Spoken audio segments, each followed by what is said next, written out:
پھولوں سی مسکراتی ہو صبح، یاد نبی سے چین پاتی ہو صبح، کھلے آنکھ صلی علی کہتے کہتے، کھلے آنکھ صلی علی کہتے کہتے۔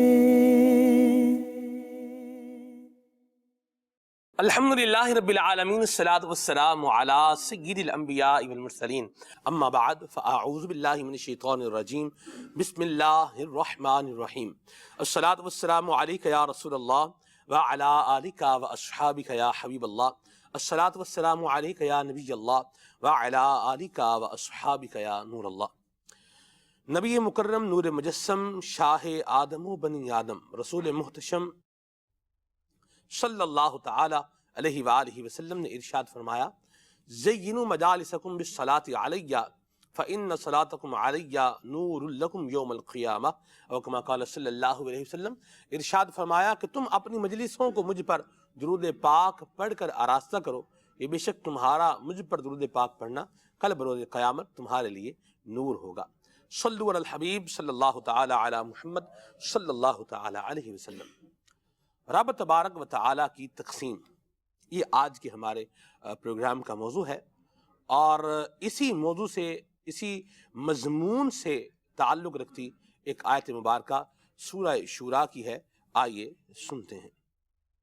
ترجمہ بھی اور تفسیر بھی، دو آیات ہیں، سورہ شورا کی آیت نمبر 49 اور آیت نمبر 49 اور آیت نمبر 50۔ آئیے سنیے۔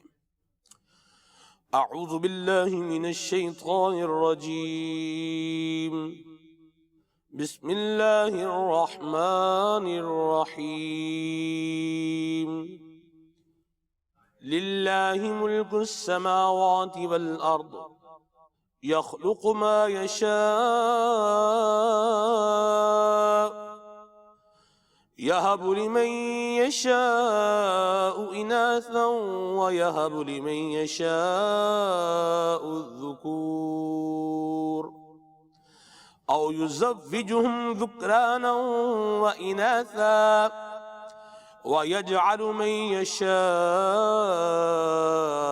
عقيما إنه عليم قدیر۔ آمنت باللہ صدق اللہ العلی العظیم۔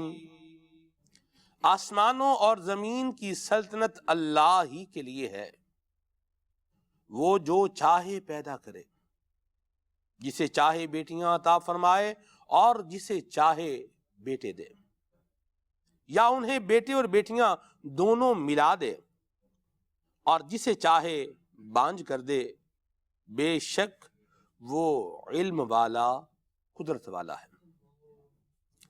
اس کی تفسیر میں بیان فرمایا کہ آسمانوں اور زمین کا حقیقی مالک اللہ تعالیٰ ہی ہے، وہ ان میں جیسا چاہتا ہے تصرف کرتا ہے،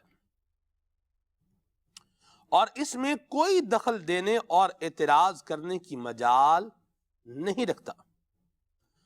امام فخر الدین رازی رحمہ اللہ فرماتے ہیں کہ یہ بیان فرمانے سے مقصود یہ ہے کہ کوئی انسان اپنی ملکیت میں موجود مال اور عزت و شہرت کی وجہ سے مغرور نہ ہو، کیونکہ جب اسے اس بات کا یقین ہوگا کہ ہر چیز کا مالک اللہ تعالی ہی ہے، اور جو کچھ اس کے ہاتھ میں ہے یہ اس پر اللہ تعالی کا انعام ہے، تو اس صورت میں وہ مزید اللہ تعالی کی عبادت اور اس کی فرما برداری کی طرف مائل ہوگا۔ اور جب اس کا اعتقاد یہ ہوگا کہ اس کے پاس جو نعمتیں ہیں وہ اس کی عقل اور کوشش کی وجہ سے ہیں، تو وہ اپنے نفس پر غرور کرے گا اور اللہ تعالیٰ کی اطاعت سے دور ہو جائے گا۔ جسے چاہے بیٹیاں عطا فرمائے، یہب لمن یشاء اناثا۔ آیت کے اس حصے اور اس کے بعد والی آیت میں اللہ تعالیٰ نے عالم میں اپنے تصرف، یعنی دنیا میں اپنے تصرف اور اپنی نعمت کو تقسیم کرنے کی صورتیں بیان فرمائی ہیں۔ چنانچہ ارشاد فرمایا، وہ جسے چاہے صرف بیٹیاں عطا فرمائے اور بیٹا نہ دے، اور جسے چاہے صرف بیٹے دے اور بیٹیاں نہ دے، اور جسے چاہے بیٹے اور بیٹیاں دونوں ملا کر دے، اور جسے چاہے بانجھ کر دے کہ اس کے ہاں اولاد ہی نہ ہو۔ وہ مالک ہے، اپنی نعمت کو جس طرح چاہے تقسیم کرے اور جسے جو چاہے دے۔ انبیاء کرام علیہ السلام میں بھی کئی صورتیں پائی جاتی ہیں، جیسا کہ حضرت لوط علیہ السلام اور حضرت شعیب علیہ السلام کے ہاں صرف بیٹیاں تھیں، کوئی بیٹا نہیں تھا، جبکہ حضرت ابراہیم علیہ السلام کے ہاں صرف بیٹے تھے، کوئی بیٹی نہیں تھی۔ اور انبیاء کے سردار حبیب خدا محمد مصطفیٰ صلی اللہ علیہ وآلہ وسلم کو اللہ نے 4 یا 3 فرزند عطا فرمائے اور 4 صاحبزادیاں عطا فرمائیں۔ اس آیت سے معلوم ہوا کہ کسی کے ہاں صرف بیٹے پیدا کرنے، کسی کے ہاں صرف بیٹیاں پیدا کرنے، اور کسی کے ہاں بیٹے اور بیٹیاں دونوں پیدا کرنے کا اختیار اور قدرت صرف اللہ تعالی کے پاس ہے۔ کسی عورت کے بس میں یہ نہیں کہ وہ اپنے ہاں بیٹا یا بیٹی جو چاہے پیدا کر لے۔ اور جب یہ بات روشن دن سے بھی زیادہ واضح ہے تو بیٹی پیدا ہونے پر عورت کو مشق ستم بنانا، اسے طرح طرح کی اذیتیں دینا، بات بات پر تانوں کے نشتر چبھونا، آئے دن ذلیل کرتے رہنا، صرف بیٹیاں پیدا ہونے پر اسے منحوس سمجھنا اور طلاق دے دینا، قتل کی دھمکیاں دینا، بلکہ بعض اوقات قتل ہی کر ڈالنا، یہ اس مجبور اور بے بس کے ساتھ کہاں کا انصاف ہے، بلکہ یہ سراسر ظلم و زیادتی ہے۔ افسوس ہمارے آج کے معاشرے میں مسلمانوں نے اس طرز عمل کو اپنایا ہوا ہے جو دراصل کفار کا طریقہ تھا، جیسا کہ قرآن کریم میں ہے وَإِذَا بُشِّرَ أَحَدُهُمْ بِالْأُنثَىٰ غَلَّ وَجْهُهُ مُسْوَدًّا وَهُوَ كَظِيمٌ۔ ارشاد فرمایا اور جب ان میں کسی کو بیٹی ہونے کی بشارت دی جاتی تھی تو دن بھر اس کا منہ کالا رہتا تھا۔ افسوس اسلام نے جس عورت کو جس آگ سے نکالا، آج کے لوگ اسے پھر اسی آگ میں جھونک رہے ہیں۔ اسلام نے کفار کے چھینے ہوئے جو حقوق عورت کو واپس دلائے، آج کے مسلمان وہی حقوق چھیننے میں لگے ہوئے ہیں۔ اسلام نے عورت کو ذلت اور رسوائی کی چکی سے نکال کر معاشرے میں جو عزت اور مقام عطا کیا، آج کے مسلمان دوبارہ اسے اسی چکی میں پسنے کے لیے دھکیل رہے ہیں، اور انہی بدعملیوں کا نتیجہ ہے کہ آج اسلام کے دشمن عورت کے حقوق کی آڑ میں مسلمانوں کے اسی کردار کو دنیا کے سامنے پیش کر کے دین اسلام جیسے امن کے علمبردار مذہب کو ہی دہشت گرد مذہب ثابت کرنے پر تلے ہوئے ہیں۔ اللہ تعالیٰ مسلمانوں کو ہدایت عطا فرمائے، آمین۔ اسلام یہ ریلیجن آف رائٹس ہے، اگر یہ بات کہی جائے تو یہ غلط نہیں ہے۔ ریلیجن آف رائٹس، وہ دین کہ جس نے سب کے حقوق بیان کیے، چاہے مرد ہے، چاہے عورت ہے، بچہ ہے، جانور ہے، تو ان کے حقوق بیان کیے گئے ہیں۔ تو اصل جو ہے نا وہ جسے بولیں کامیابی یہ ہے کہ ایمان والے جن کے حقوق بیان کیے گئے ہیں ان کے حقوق کی پاسداری کریں۔ یہ رب کی تقسیم ہے، یہ اللہ تبارک و تعالیٰ کی تقسیم ہے، اس کی عطا ہے، جسے چاہے جو عطا فرمائے۔ کسی کو چاہے تو مال و دولت کی فراوانی عطا فرمائے، اور کسی کو چاہے تو وہ اس کا رزق روک لے۔ اللہ مالک ہے، خالق ہے۔ اللہ کی تقسیم پر ہم سب کو راضی رہنا چاہیے۔ اس مضمون کو انشاءاللہ آج ہم لے کر کے آگے چلیں گے۔ آپ بھی ہمارے ساتھ جو ہے وہ شامل رہیے انشاءاللہ۔ آپ کی کالز اور میسیجز کو بھی پروگرام کا حصہ بنائیں گے۔ وقار بھائی ہمارے ساتھ ہیں، ابھی آئیے ان سے کلام سنتے ہیں، پھر انشاءاللہ مزید آگے بڑھتے ہیں۔ صلو علی الحبیب صلی اللہ تعالی علی محمد۔ صلی علی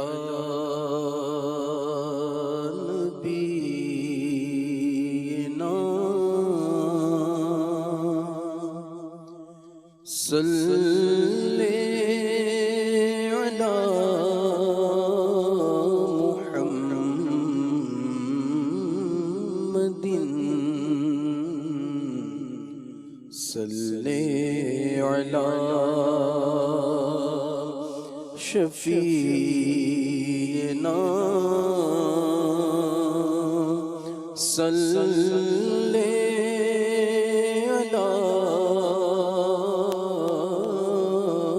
محمد.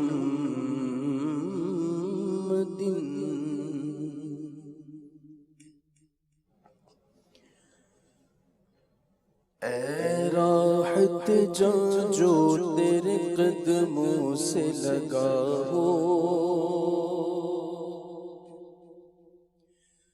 اے راحت جاں جو تیرے قدموں سے لگا ہو، اے راحت جاں جو تیرے قدموں سے لگا ہو، اے راحت جاں جو تیرے قدموں سے لگا ہو، قدموں سے لگا ہو، اے راحت جاں جو تیرے قدموں سے لگا ہو، قدموں سے لگا ہو.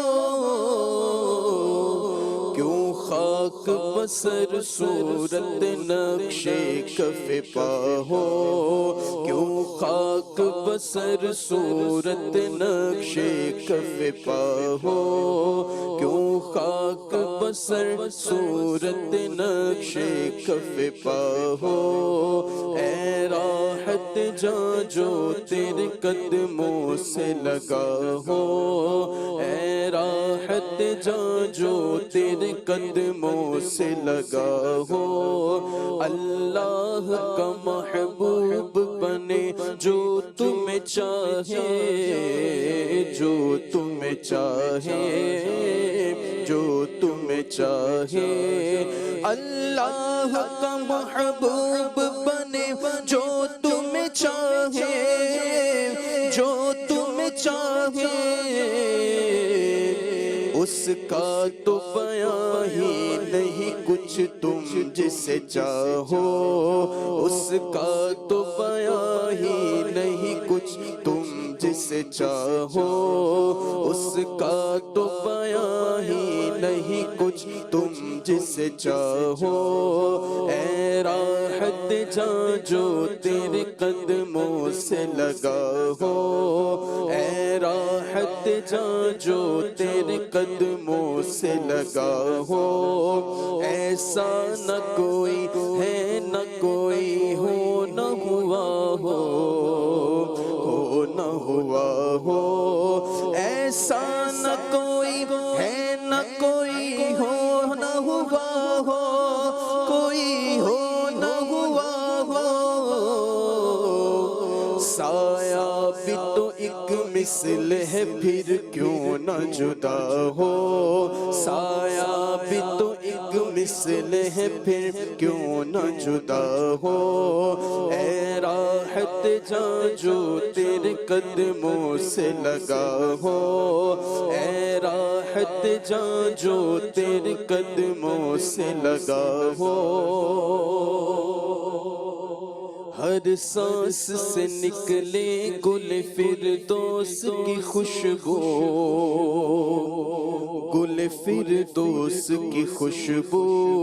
ہر سانس سے نکلے گل فردوس کی خوشبو، گل فردوس کی خوشبو. کر عکس فگن دل میں وہ نقش کف پا ہو، کر عکس فگن دل میں وہ نقش کف پا ہو. اے راحت جاں جو تیرے قدموں سے لگا ہو، اے راحت جاں جو تیرے قدموں سے لگا ہو. اس در کی طرف اس لیے میزاب کا منہ ہے، میزاب کا منہ ہے، میزاب کا منہ ہے. اس در کی طرف اس لیے میزاب کا منہ ہے، میزاب کا منہ ہے. وہ قبلہ کون کونین ہے یہ قبلہ نما ہو، وہ قبلہ کونین ہے یہ قبلہ نما ہو، وہ قبلہ کونین ہے یہ قبلہ نما ہو، اے راحت جاں جو تیرے قدموں سے لگا ہو، اے راحت جاں جو تیرے قدموں سے لگا ہو، بے چین رکھے مجھ کو تیرا درد محبت، تیرا درد محبت، بے چین رکھے مجھ کو تیرا درد محبت، تیرا درد محبت، مٹ جائے وہ دل پھر جس ارمان تباہ ہو، مٹ جائے وہ دل پھر جس ارمان تباہ ہو، اے راحت جاں جو تیرے قدموں سے لگا ہو، اے راحت جاں جو تیرے قدموں سے لگا ہو، اس گھر سے عیاں نور الہی ہو ہمیشہ، نور الہی ہو ہمیشہ، اس گھر سے عیاں نور الہی ہو ہمیشہ، نور الہی ہو ہمیشہ، تم جس میں گھڑی بھر کے لیے جلوہ نما ہو، تم جس میں گھڑی بھر کے لیے جلوہ نما ہو، تم جس میں گھڑی بھر کے لیے جلوہ نما ہو، اے راحت جاں جو تیرے قدموں سے لگا ہو، اے راحت جاں جو تیرے قدموں سے لگا ہو سلسلہ الفت کا جسے زلف نبی سے، جسے زلف نبی سے، جسے زلف نبی سے، ہو سلسلہ الفت کا جسے زلف نبی سے، جسے زلف نبی سے، جسے زلف نبی سے، الجھے نہ کوئی کام نہ پابند بلا ہو، الجھے نہ کوئی کام نہ پابند بلا ہو، الجھے نہ کوئی کام نہ پابند بلا ہو، اے راحت جاں جو تیرے قدموں سے لگا ہو، اے راحت جاں جو تیرے قدموں سے لگا ہو، شکر ایک کرم کا بھی ادا ہو نہیں سکتا، ادا ہو نہیں سکتا، ادا ہو نہیں سکتا، شکر ایک کرم کا بھی ادا ہو نہیں سکتا، ادا ہو نہیں سکتا، ادا ہو نہیں سکتا، دل ان پہ فدا، جان حسن ان پہ فدا ہو، دل ان پہ فدا، جان حسن ان پہ فدا ہو، شکر ایک کرم کا بھی ادا ہو نہیں سکتا، ادا ہو نہیں سکتا،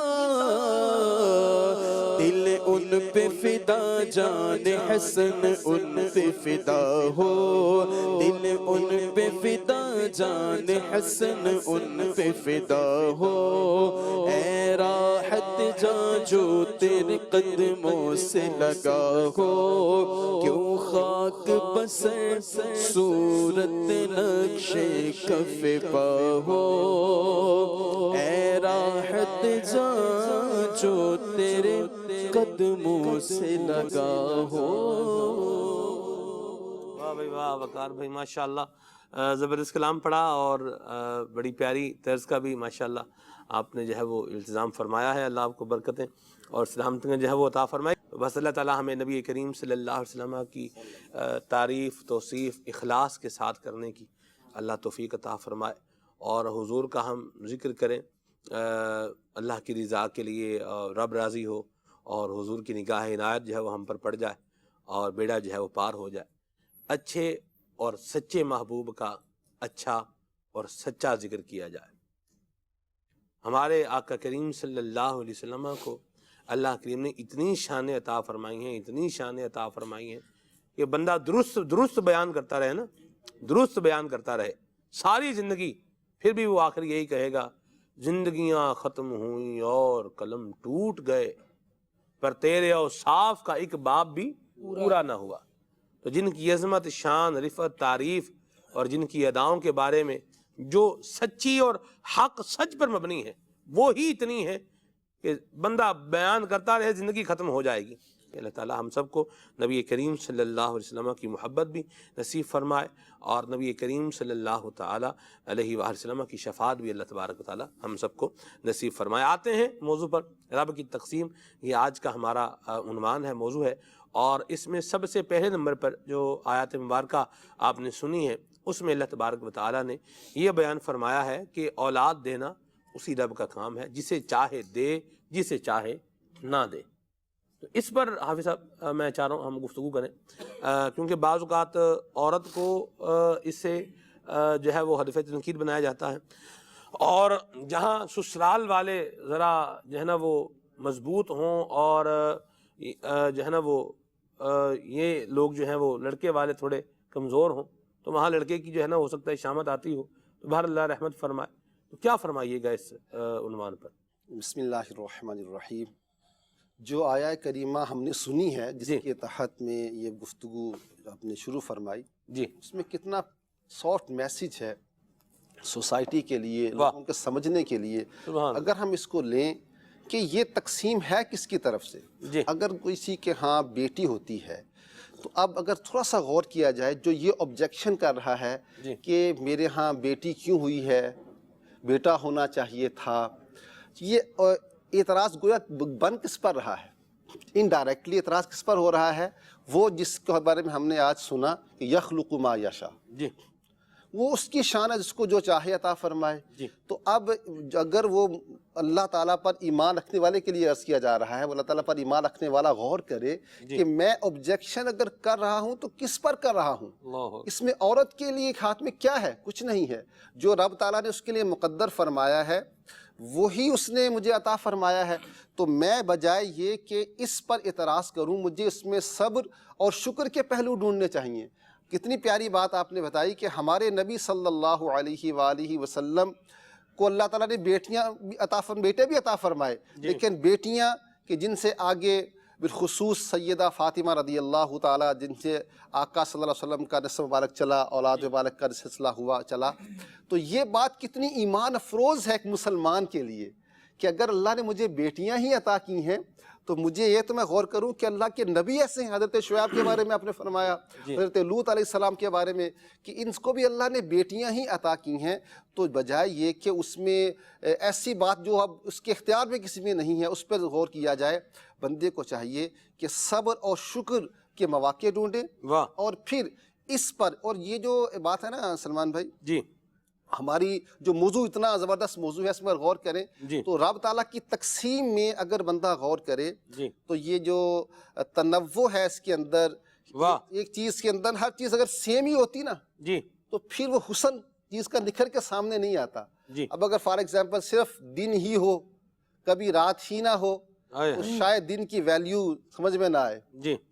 اگر فقط خوشی ہی ہو اور کبھی غم کا سما طاری نہ ہو تو پھر شاید خوشی کی وہ اہمیت اور قدر سامنے نہ ہو۔ درست فرمایا۔ تو جب اللہ تبارک و تعالیٰ نے کسی، اچھا بعض لوگ ایسے ہوتے ہیں بیٹوں والے ہوتے ہیں، لیکن آپ ان سے ملیں گے نا تو وہ کیا دعائیں کروا رہے ہوتے ہیں، التجا کروا رہے ہوتے ہیں، دعا کریں یار ہمارا بچہ سدھر جائے، اس نے تو ہماری ناک ہی ڈبو دی، ہمارا خاندان کا وہ سب برباد کر دیا۔ اور بیٹیاں ایسی خوش نصیب ہوتی ہیں، ایسی بامقدر ہوتی ہیں کہ وہ اپنے والدین کا نام روشن کرتی ہیں۔ سبحان اللہ، بڑی پیاری بات فرمائی اور بڑے اچھے انداز میں آپ نے اس موضوع کو لیا۔ ایک بات یہاں ہم کلیئر کریں، اس پر بھی غور کی حاجت ہے کہ بیٹا اللہ کریم عطا فرمائے، اس کی تمنا رکھنا، اس کے لیے دعا کرنا، یہ کوئی ممنوع نہیں۔ صحیح۔ اللہ بیٹی عطا فرمائے، جن کے ہاں بیٹیاں ہیں وہ بیٹوں کا سوچ رہے ہیں، جن کے ہاں بیٹے ہیں وہ بیٹیوں کا سوچ رہے ہیں. اور ایک عاشق رسول عالم دین ہے, ان کے بارے میں مہروز بھائی میں جانتا ہوں, ان کے بیٹے ہی ہیں, ٹھیک صحیح. تو ان کے جو میں نے الفاظ سنے نا جی, وہ یہ تھے کہ اللہ کریم اپنے فضل سے جو چاہے عطا فرمائے, بس نیک اور صالح اللہ کریم جو ہے اپنے فضل سے عطا فرمائے, بیٹا عطا فرمائے یا بیٹی عطا فرمائے, یعنی اپنے آپ کو گویا کہ وہ اپنی خواہش کو سپرد کر دیا ہے بھئی جو مالک کی رضا ہے, ٹھیک ہے. اور میں بتاؤں کمال اسی میں ہے. سبحان اللہ. کمال کیا ہے, بلکہ برکت والی بات یہ ہے کہ دیکھیں ہونا تو وہی ہے جو اللہ چاہے گا. تو بندے کے لیے بھی یہی ہے کہ وہ اپنے رب کی قضاء پر, فیصلے پر کیا ہو جائے, راضی ہو جائے. ہونا وہی ہے, لیکن جب یہ اس پر راضی ہو جائے گا تو رب تبارک و تعالیٰ اسے بھی ایک مقام اور مرتبہ جو ہے وہ عطا فرمائے گا. تو یہ ہم اس پر آ رہے تھے مہروز بھائی کہ بیٹے کی خواہش ہونا, اللہ مجھے بیٹا عطا فرمائے, اس میں بھی کوئی حرج مذائقہ نہیں ہے. دعا کروانا اس کے لیے بھی کوئی حرج مذائقہ نہیں ہے. بیٹی اللہ کریم عطا فرمائے, اس میں بھی کوئی حرج یا کوئی بری بات نہیں ہے. یہ دونوں تمنائیں ہونا یہ بالکل درست ہے, کوئی اس میں حرج نہیں ہے. لیکن یہ تمنا رکھنے کے بعد جو آگے کا ایک سٹیپ ہے جو ہم نے لیا بھی ہے یا جو کیا بھی جاتا ہے, یہ عورت کو منحوس بول رہے ہیں, یہ تو منحوس ہے, یہ یوں ہے یا وہ ہے, جیسے بھی ہے.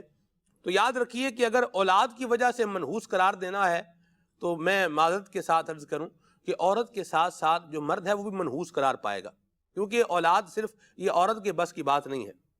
یہ جو اللہ نے سلسلہ رکھا ہے جی, کسی کے بھی بس کی بات نہیں ہے نا, جی اللہ تعالیٰ کے دست قدرت میں ہے. اللہ تعالیٰ جسے چاہے بیٹے عطا فرمائے, جسے چاہے بیٹیاں عطا فرمائے, جسے چاہے دونوں عطا فرمائے, جسے چاہے دونوں سے محروم کر دے. اور اللہ رب العزت اپنے بندوں سے محبت فرمانے والا ہے, اس کے خزانے میں کوئی کمی نہیں ہے. روزانہ کی بنیاد پہ سلمان بھائی لاکھوں بچوں کی ولادت ہو رہی ہوتی, لڑکوں کی ولادت ہو رہی ہوتی, اور لاکھوں لڑکیوں کی بھی ولادت ہو رہی ہوتی. اس کے خزانے میں کمی نہیں ہے, اور اس کی جو تقسیم ہے اس سے بڑھ کر عدل والی تقسیم کوئی ہو نہیں سکتی. ایسی بات, اور اس سے زیادہ محبت ہم سے اپنے بندوں سے کوئی نہیں کرتا. ایسی بات. تو جب اللہ تعالیٰ کے خزانے میں کمی نہیں ہے, اس کی تقسیم میں ناانصافی نہیں ہے, اور اس سے زیادہ محبت کرنے والا کوئی نہیں. اور چوتھی بات یہ کہ کوئی دوسرا اس کے مقابل آ کر اس تقسیم کو تبدیل نہیں کر سکتا. تو پھر ہمیں چاہیے کہ ہم اپنی حیثیت کا تعین کر لیں. جیسے دنیا میں یہ ہوتا ہے عرفان حفیظ بھائی کہ بعض اوقات غلطی میری ہوتی ہے, کمزوری میری ہوتی ہے, یا چلے میری بھی نہیں ہوتی, یعنی کسی کی بھی نہیں ہوتی, لیکن ایک معاملہ بگڑ جاتا ہے, ہماری مرضی کے مطابق نہیں ہو پاتا. اب ہمیں چاہیے ہوتا ہے ایک ایسا ہدف پہ ہم اپنی فرسٹریشن, اپنا غصہ اور اپنا غیظ و غضب کا اظہار کر سکے. اب کبھی تو وہ ہوتا ہے پانی کا کٹورا ہے, پیالہ ہے, گلاس, کبھی کوئی رکابی یا پلیٹ, یا کبھی کوئی فرد. اور عورت باوجود تمام تر امپاورمنٹ کے, عورت بہرحال مرد سے کمزور ہے. کہنے کو کچھ بھی کہہ لیا جائے لیکن ہے ایسا ہی. تو اب عورتوں میں بھی جو گھریلو رشتے ہیں ان میں دیکھا جائے تو بیوی جو ہے وہ اور زیادہ کمزور ہے, کیونکہ اس کا رشتہ دیگر رشتوں کی نسبت کم پائیدار ہے کہ یہ انسان کے ہاتھ میں ہے, ختم کرنا چاہے تو ختم کر سکتا ہے. تو اب ساری بھڑاس, ساری فرسٹریشن, سارا غصہ اس کے اوپر نکالا جا رہا ہے. ارے بھائی اگر اتنی ہی طاقت آپ میں ہے تو آپ کچھ ایسا کمال کر دیں. تو ایسا نہیں ہو سکتا, اور جب ایسا نہیں ہو سکتا تو نہ اپنا سکون برباد کرے, نہ کسی دوسرے کا سکون برباد کرے.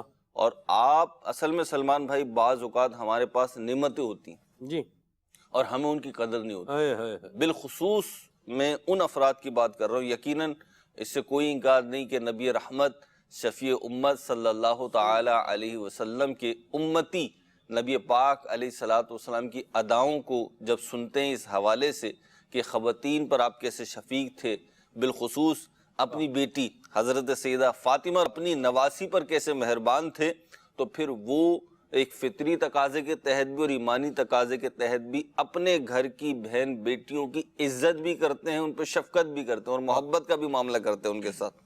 لیکن اس سے ہم انکار نہیں کر سکتے کہ ساری دنیا میں کچھ نہ کچھ ایسے افراد ہیں جو اس سعادت سے محروم ہیں, اور ان کے گھر میں بیٹی کی ولادت ہو جائے تو ان کا منہ ایسے بن جاتا ہے جیسے کوئی بہت بڑا نقصان ہو گیا. یاد رکھیے اللہ تعالیٰ نے آپ کو بیٹی دیے، صحیح سلامت دیے. سلمان بھائی مقام شکر ہے. جی بالکل. ان گھروں سے پوچھیں کہ اللہ نے عدل کے تحت جن میں کوئی اولاد ہی نہیں دی، نہ بیٹا ہے نہ بیٹی، یا بیٹا ہے لیکن نارمل نہیں ہے، بیٹی ہے لیکن نارمل نہیں، ان سے تکلیف اور ان سے اذیت پوچھیں جا کر. اور پوچھنے کی ضرورت نہیں ہے، 2 گھنٹے ان کے گھر میں چلے جائیں آپ کو اندازہ ہو جائے گا. تو آج اللہ تعالیٰ نے آپ کے گھروں میں جو بھی دیا ہے اس کا شکر ادا کریں. آپ کو سوکھی روٹی مل رہی ہے اس کا شکر ادا کریں. آپ کو اولاد مل رہی ہے چاہے وہ لڑکی ہے چاہے وہ لڑکا ہے، آپ شکر ادا کریں. اور یہاں پہ سلمان بھائی ایک بہت بڑا فیکٹر میں عرض کروں، کیونکہ اب عمر کے اس حصے میں داخل ہو رہے ہیں جہاں پہ جو ہے جوانی ختم ہوتی ہے، بڑھاپا شروع ہونے جا رہا ہوتا ہے، انسان قبر کے مزید قریب ہو رہا ہوتا ہے، موت کے مزید قریب ہو رہا ہوتا ہے. اس میں بہت بڑا کردار خواتین ہی کا ہوتا ہے.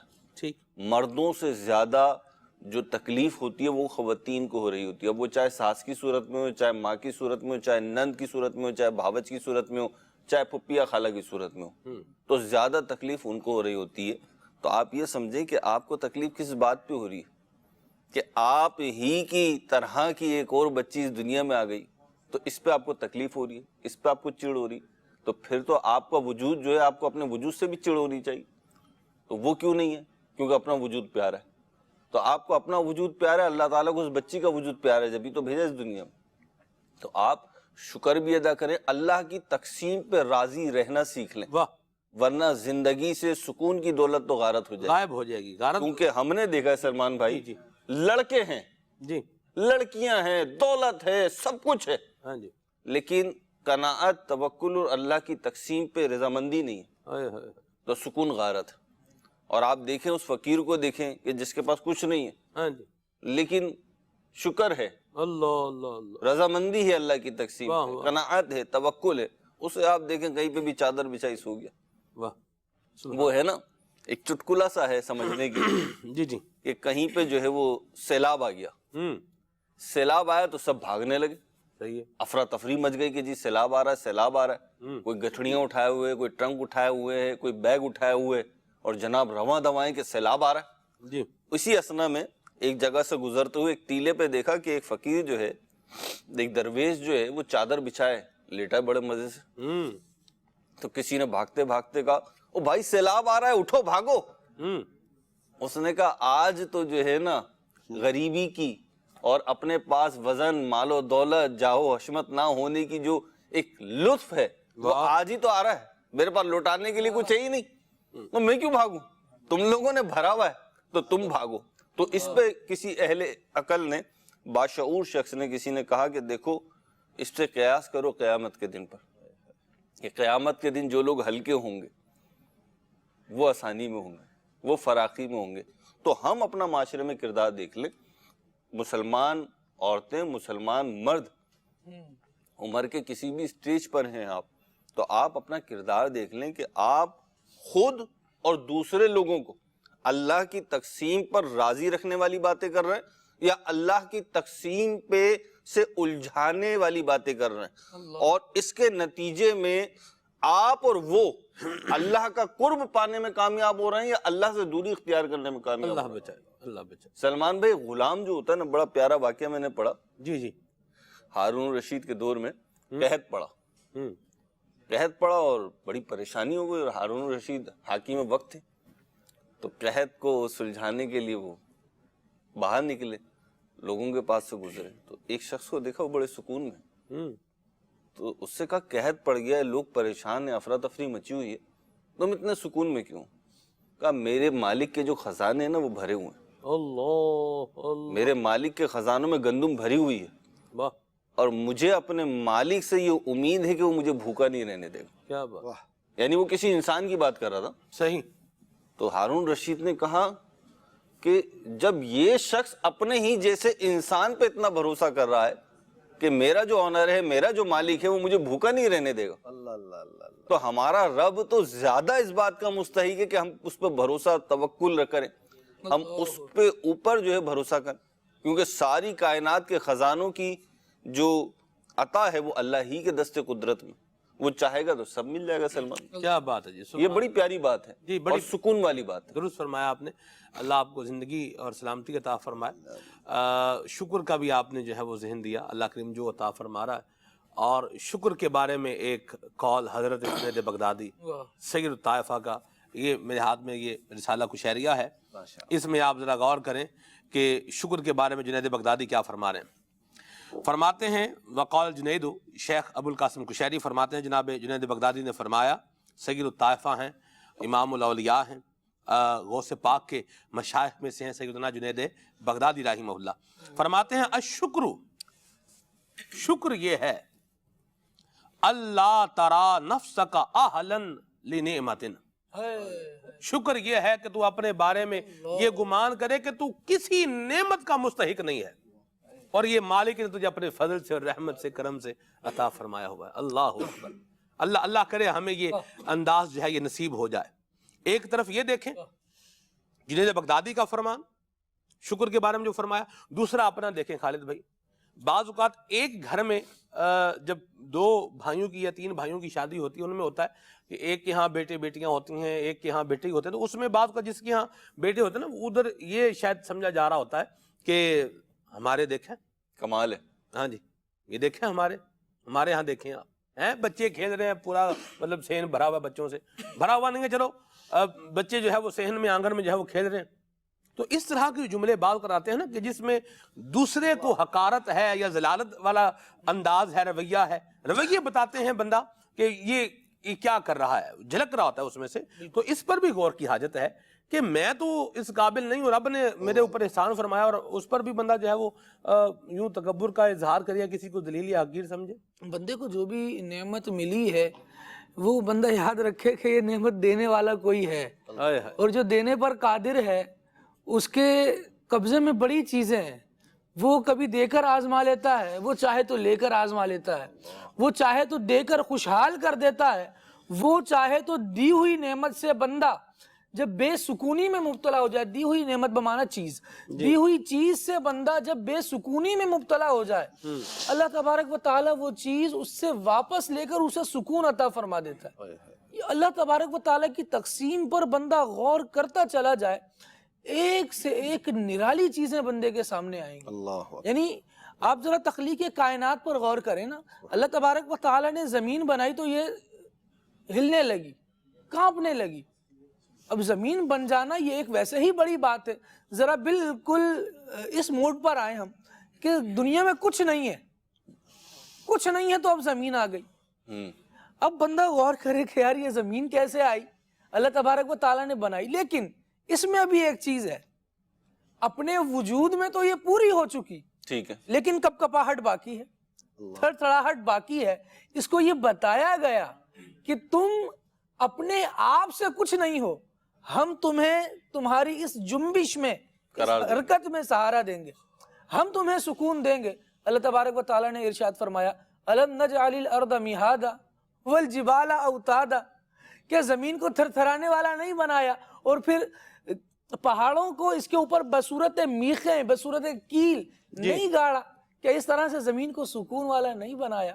اللہ تبارک و تعالیٰ کی تقسیم ہے. وہ کبھی بندے کو اولاد دیتا ہے, کسی کے یہاں نہیں ہوتی تو وہ دعائیں کر رہا ہوتا ہے کہ میرے یہاں ہو جائے. جس کے یہاں ہو جاتی ہے, کہ آپ نے ایسے افراد نہیں دیکھے کہ وہ اس کے شر سے بیزار ہو رہے ہوتے ہیں. اللہ تبارک و تعالیٰ سے عافیت طلب کریں اور اپنے جملوں پر غور کریں. ہم اپنے جملے بول کر کسی کا کیا بگاڑ لیں گے؟ میرے کہنے سے کسی کا دل ہی دکھ سکتا ہے, لیکن اللہ تبارک و تعالیٰ کی مشیت میں, اس کی قدرت میں, اس کی طاقت میں کوئی کمی میرا جملہ واقع نہیں کر سکتا. اللہ تبارک و تعالیٰ نے آج مجھے عطا فرمایا ہے, میں غرور و تکبر میں آ جاؤں. کتنے ہی لوگ ایسے رہے جو غرور و تکبر میں جب آ گئے نا, اللہ دعویٰ کیا تھا, انا ربکم الاعلی, اور بھی تمہارے رب اور میں تمہارا رب اعلی. اللہ تبارک و تعالیٰ نے ایسے ذلیل کر کے اس کو مارا نا, بیچ سمندر میں لا کر ڈبو دیا. اللہ اللہ. بندہ دیکھے تو صحیح کہ بھائی تمہارے قدرت میں ہے کیا, تمہارے اختیار میں ہے کیا. 4 بچوں کا چہچہانا یہ اللہ تبارک و تعالیٰ نے رکھا. تم ہم پچھلے دنوں حضرت سیدنا شیخ ابلک محدث دہلوی رحمۃ اللہ تعالیٰ علیہ کے حوالے سے پڑھ رہے تھے, تو ایک واقعہ ملا سلمان بھائی. جی جی. ایک شخص ایسے گزرے کہ اللہ تبارک و تعالی نے ان کو 101 بیٹے عطا فرمائے تھے. صحیح. ایک حادثہ ہوا اور 100 بیٹے انتقال کر گئے. اللہ اکبر. ذرا غور کریں اس باپ پر کیا گزری ہوگی جس کا گلستان یوں اجڑ گیا. اللہ اکبر. آئے کس نے دیے تھے؟ آئے. اللہ تبارک و تعالی نے. جی. اور پھر جو ایک باقی رہا اس کی نسلوں میں اللہ تبارک و تعالی نے اپنے اولیاء کا سلسلہ جاری. یہ اللہ تبارک و تعالی کی تقسیم ہے کہ 1000 سے بندے کو ایک پر لے آئے اور کسی کے ایک کو اتنی برکت دے کہ وہ ہزاروں پر غالب آ جائے. کیا بات. اللہ تبارک و تعالی سے بندہ عافیت مانگے, اس کی رحمت اور اس کا فضل مانگے. سبحان اللہ. حکم یہ ہوا وَاسْأَلُوا اللَّهَ مِن فَضْلِهِ. کیا بات. اللہ تبارک و تعالی سے اس کے فضل کا سوال کرو. کیا بات. اپنے آپ پر کہ میرے پاس یہ ہے, میں سب کچھ رکھتا ہوں, میں طاقت اور اختیار رکھتا ہوں, میری پاور یہ ہے. آپ کی کیا پاور ہے؟ جب پیر کے نیچے سے زمین کھینچ لی جائے گی, کون سی جگہ ہے جہاں تم پاؤں جما سکو گے؟ جب تمہارے ارد گرد آکسیجن ہی بند کر دی جائے گی تو کون ہے جو تمہیں سانس دے سکے گا؟ جب تمہاری آنکھوں سے بینائی اچک لی جائے گی, کون ہے جو تمہیں راہ دکھائے گا؟ اللہ تبارک و تعالی ہی کی ذات ہے جس نے یہ سارے نور, یہ ساری طاقتیں تمہیں عطا فرمائی ہیں. اگر اس کی نافرمانی کی طرف گئے یا اس کے مقابلے میں اپنی پاور کو جتایا, اپنی پاور کو محسوس کیا, اللہ کے مقابلے میں کوئی نہیں ٹھہرا. بڑے بڑے آئے اور بڑی بڑی طاقتیں رکھنے والے آئے, جن کو طاقتیں دی اللہ تبارک و تعالی نے تھی, لیکن جب وہ منعم حقیقی کو بھول گئے, حقیقی طور پر انعام کرنے والے کو بھول گئے, اللہ تبارک و تعالی نے انہیں دکھا دیا کہ تم کیا تھے. اللہ کریم نے قرآن میں ارشاد فرمایا الم یک نطفۃ من منی یمنی. تمہاری حالت کیا تھی ذرا غور تو کرو, ایک پانی کے قطرے. اور اس کے بعد اللہ تبارک و تعالی نے تمہیں کیا کیا عطا فرمایا. اس کے بعد پھر تم یہ کہو کہ میری طاقت, میری قوت, میری پاور. اللہ رب العالمین جل وعلا کی شان یہ ہے وَهُوَ الْقَاهِرُ فَوْقَ عِبَادِهِ. اللہ اللہ. اس کی پاور ہے اپنے بندوں پر, وہ جس کے ساتھ چاہے جیسا چاہے معاملہ فرماتا ہے. اس نے ارشاد فرمایا اِنَّهُ عَلِيمٌ قدیر. جی. وہ علم والا بھی ہے, جی, وہ قدرت والا بھی. ان القوۃ للہ جمیعا. ساری کی ساری طاقت یہ اللہ تبارک و تعالیٰ کے لیے ہے. ٹھیک ہے جی. اور یہاں مہروز بھائی یہ ہے نا, اگر بندہ سوچے میری طاقت, میری پاور, میرا یہ, اگر کوئی یہ سوچ رہا ہے, ہائے آپ دیکھیں حقیقت کتنا اس کا جو ہے نا وہ بندے کو ایک جواب دے رہی ہے. اگر کسی کے پاس کوئی فیکٹری بندہ بولے واہ میرا یہ میرا وہ, اور میں یوں کر دوں تو میں وہ کر دوں, جو چاہوں کر لوں, اپنی اس میں ملکیت میں تصرف کر لوں, اب میرا اختیار ہے, میری اتھارٹی ہے, پاور ہے میری. تو کبھی کسی فیکٹری کو آگ لگی ہوئی ہو نا, تو پھر بندہ دیکھے کیا پاور ہے, کیا اختیار ہے. امیر اہل سنت کی بصیرت پر, آپ کی حکمت پہ قربان. امیر اہل سنت کئی دفعہ ارشاد فرماتے ہیں کہ ہاسپٹلز کے وزٹ کیا کر. جی ہاں جی. اور قبرستانوں کے بارے میں تو حدیث پاک میں. کیوں امیر اہل سنت کی بات پہ میں کہہ رہا ہوں کیوں؟ تو ہاسپٹل جو جانا ہے نا سلمان بھائی, ایک تو مسلمانوں کی خیر خواہی اور ان کی دل جوئی ہے کہ جو بیمار ہیں ان کی عیادت ہو جائے گی, ان کی خیر خواہی کی ترکیب ہو جائے گی. دوسرا پہلو اپنی ذات کے اعتبار سے, جی, اس میں عبرت و نصیحت ہے. جی. بڑے بڑے بڑے بڑے تونگر جو ہے نا ہاسپٹل کے بیڈ پہ لیٹے ہوئے نا ایڑیاں رگڑ رہے ہوتے ہیں.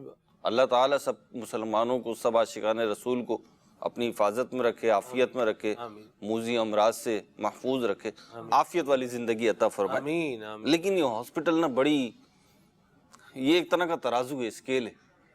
ہاسپٹل قبرستان جو بندے کو, ایک لفظ میں کہتا ہوں اردو کا تو سمجھنے میں آسانی رہے گی, بندے کو نا اس کی اوقات یاد دلا دیتا کہ یہ ہے کیا.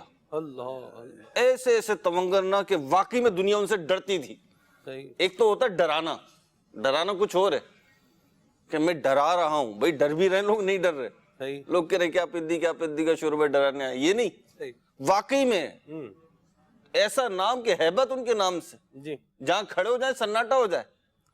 لیکن عرفان حفیظ بھائی پھر جب اللہ تعالیٰ نے اپنی حکمت کے ساتھ ان کی پکڑ فرمائی نا, یا چلے ہم جملہ یوں نہیں کہتے ہیں, ان کی پکڑ فرمائی, جب ان پہ وقت آیا نا پھر جو ان کا ایڑیاں رگڑنا تھا نا وہ دیکھا نہیں جاتا تھا دوسروں سے. اللہ اس کی بے بسی پر جی لوگوں کے آنسو نکلتے تھے. اللہ اکبر. ایسی آپ چلیں تو ہاسپٹل تو چلیں. سلمان بھائی کوئی اس لیے رو رہا ہے کہ خون مل نہیں رہا, ہائے ہائے خون نہیں ملا تو مر جائے گا. کوئی اس لیے رو رہا ہے کہ خون بند نہیں ہو رہا. اللہ اکبر. اللہ اکبر. مطلب ایک تکلیف تھوڑی ہے. جی مجھ سمیت ہم سوچتے ہیں کبھی کبھی کہ میں اتنا طاقتور ہو گیا, میں یوں ہو گیا یوں ہو گیا. اچھا بعض لوگ ظاہری حیث سے, ظاہری جسامت سے لگ بھی ایسا رہا ہوتا ہے کہ جی بڑے مضبوط ہیں, بڑے یوں ہیں. کیا ہوتا ہے, ایک ذرا سا دل کا دورہ پڑتا بندہ چٹکیوں میں غائب. ایسی بات. پوچھو آپ کیا ہوا. جی ابھی پچھلے دنوں میرا اتفاق ہوا, کہیں سے میں خریداری کرتا تھا, وہاں گیا تو لکھا ہوا تھا فلاں کے لیے سورہ فاتحہ پڑھ کے رسالے ثواب کرتا. اللہ. تو میں جانتا تھا اس کو, نوجوان میرے سے کم عمر. تو میں نے وہ دکاندار سے پوچھا, میں نے کیا ہوا. سمجھ تو میں گیا تھا لیکن بعض باتیں ایسی ہوتی ہیں سامنے کی ہوتی ہیں لیکن آپ کو یقین نہیں آ رہا ہوتا. جی تو میں نے پوچھا, میں نے بولا کیا ہوا بھائی. تو وہ کہنے انتقال ہو گیا. انتقال ہو گیا. سلمان بھائی میرا کوئی رشتہ کوئی ناتا نہیں, 2-4 دفعہ وہاں سے خریداری کی ہوگی. میں سکتے کی کیفیت میں آ گیا. میں نے ان سے پوچھا کیا ہوا, کہنے بس ہارٹ اٹیک ہوا تھا, ہاسپٹل لے آتے انتقال. اللہ. یہ ہے انسان کی اوقات. ہائے ہائے ہائے. ایک لہیم شہیم ڈاکٹر, جی 6 فٹ 2 انچ قد بندے کا, 29-30 سال عمر, ایک دانہ ہوا, ایک پھوڑا ہوا, ایک دانہ, اس کی خود بینڈیج کر رہا تھا. بینڈیج کرنے میں خون زیادہ بہہ گیا, ہاتھوں ہاتھ انتقال ہو گیا. اللہ. ہاتھوں ہاتھ, اس کا والد بھی ڈاکٹر, تو ہاتھ انتقال ہو گیا. تو انسان کی حیثیت ہے کیا. آج جو کسی کے اوپر بھی آپ اپنا جو ہے نا بھرم دکھا رہے ہیں تو ہم ہیں کیا. اللہ بچا. اللہ بچا. حقیقت حال جو ہے نا اگر اس کو تسلیم کر لے انسان درست فرمایا. درست. تو سلمان بھائی کیا ہوگا پھر. جی ہوگا کیا, دنیا سکون میں آ جائے گی, واہ واہ واہ. دنیا امن کا گہوارہ بن جائے گی. کیا بات. آج جو دکھا رہے ہوتے نا, مجھے جانتے نہیں ہو, میرے ابو کو نہیں جانتے, میرے بھائی کو نہیں جانتے, فلاں کو نہیں جانتے, فون کروں ابھی بتاؤں کون ہوں میں, تو یہ سب کچھ ختم ہو جائے گا. درست فرمایا. اچھے بچے بن جائیں گے پورا معاشرہ, کیا بات. اگر اپنی حیثیت کا تعین کر لیں. یہی تو نہیں ہو رہا ہوتا, ہر جگہ یہ پرابلم آتی ہے کہ اپنی حیثیت کا ہی تعین نہیں کر رہے ہوتے. حالانکہ آپ کی حیثیت یہ ہے کہ ایک چھینک پھنس جائے نا, ہاں جی, چھینک پھنس جائے ہائے ہائے ہائے. تو دماغ روشن ہو جائے. اللہ بچا. اللہ عافیت سلامتی کا عطا فرمائے. درست فرمایا. مہروز بھائی نے بڑی زبردست جو ہے وہ گفتگو فرمائی ہے.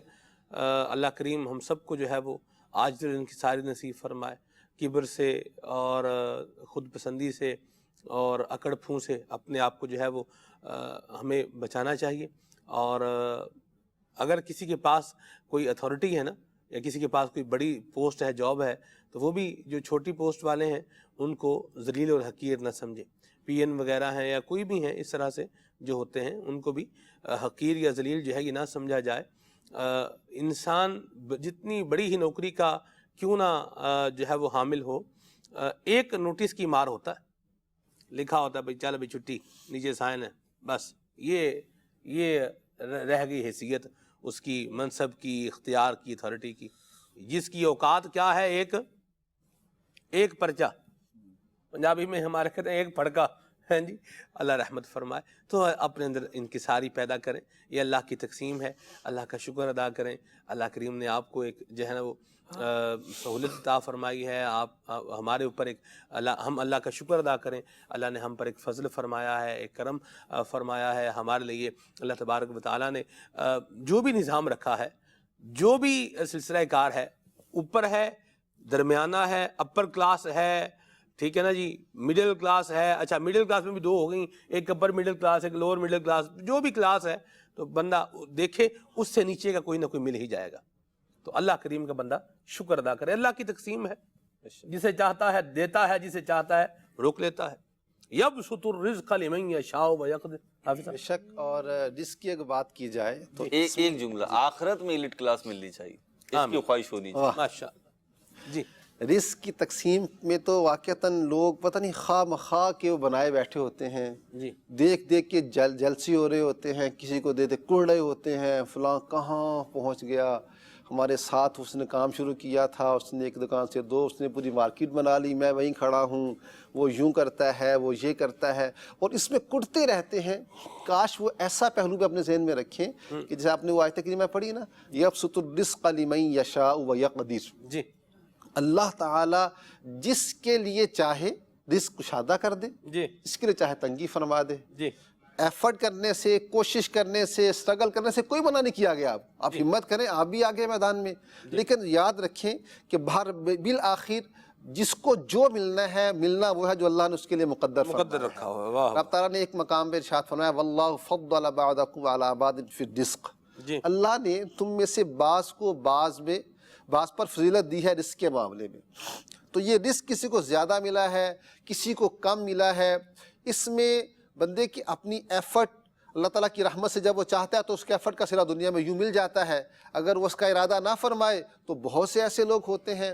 اب غور کریں، اتنی بڑی مارکیٹ ہے آج کل، تو جو مارکیٹس بنی ہوئی ہیں پورے ایک ہی ڈپارٹمنٹ، ایک شعبے کی بنی ہوتی ہیں، کمپیوٹر کی پوری مارکیٹ ہے، موبائل کی پوری مارکیٹ ہے، ایک ہی پلازا ہے، وہاں ساری دکانیں ہیں، ایک دکان بالکل نیچے والی پورشن میں ہے، ایک اپر میں ہے، لیکن اللہ تعالیٰ کی شان دیکھیں کہ وہ سب کو روزی عطا فرما رہا ہے۔ گاہک جو ہے، اس کا کلائنٹ جو ہے، کہیں وہ نیچے والے کے پاس جا رہا ہے، کوئی تھرڈ فلور پہ جا رہا ہے، وہ کونے میں دکان ہے، چھوٹی سی دکان ہے، اب وہاں بھی اس کے بعد اس کی روزی پہنچ رہی ہے۔ کیا بات، تقسیم اللہ کی طرف سے ہے۔ واہ واہ۔ اور پھر اس کے بعد جو جس کے لیے اس نے مقدر فرمایا ہے وہ بندے کو مل جانا ہے۔ قرآن پاک میں ایک مقام پر یوں کہا گیا وَلَا تَتَمَنَّوْا مَا فَضَّلَ اللَّهُ بِهِ بَعْضَكُمْ عَلَى بَعْضٍ، جی اس کی تمنا نہ کرو کہ جس کے سبب اللہ نے بعض کو بعض پر فضیلت دی ہے۔ جی یعنی یہ اس کی جو مفسرین نے اس کی جو ایکسپلینیشن کی ہے، مطلب اس کا یہ ہے کہ بعض اوقات بندہ نا جب یہ دیکھتا ہے، نعمتوں کا تفاوت دیکھتا ہے، جی فرق دیکھتا ہے کہ میرے پاس کم ہے، اس کے پاس زیادہ ہے، تو بجائے یہ کہ وہ جو آپ نے بات کی کہ اپنے سے کم تر کو، لوئر کو دیکھ کے شکر کا جذبہ پیدا کرے، وہ اپر کو دیکھتا ہے نا تو پھر ایک کیفیت نا امیدی کے پیدا ہوتی ہے، اور بعض اوقات یہ حسد بن جاتا ہے، جیلسی۔ حاسد صاحب جو ہے وہ حسد کرتے رہتے ہیں اور ملتا کچھ بھی نہیں ہوتا نا، کچھ فائدہ حاصل ہوتا، بندہ کوئی کام کرتا ہے تو اس کو فائدہ ملتا ہے، کڑتا رہتا ہے، اس کے بارے میں سوچتا رہتا ہے، اپنی صحت تک کو خراب کر لیتا ہے بعض اوقات، لیکن ہاتھ کچھ بھی نہیں آتا۔ حاسد جو ہے اس کو چاہیے کہ یا اس کے لیے دعا کرے اور اپنے لیے کوشش کرے، تمنا تو منع نہیں ہے نا، لیکن زوال کی تمنا منع ہے کہ کسی کے پاس کوئی نعمت ہے اس سے چھن جائے، اس کی ممانعت ہے۔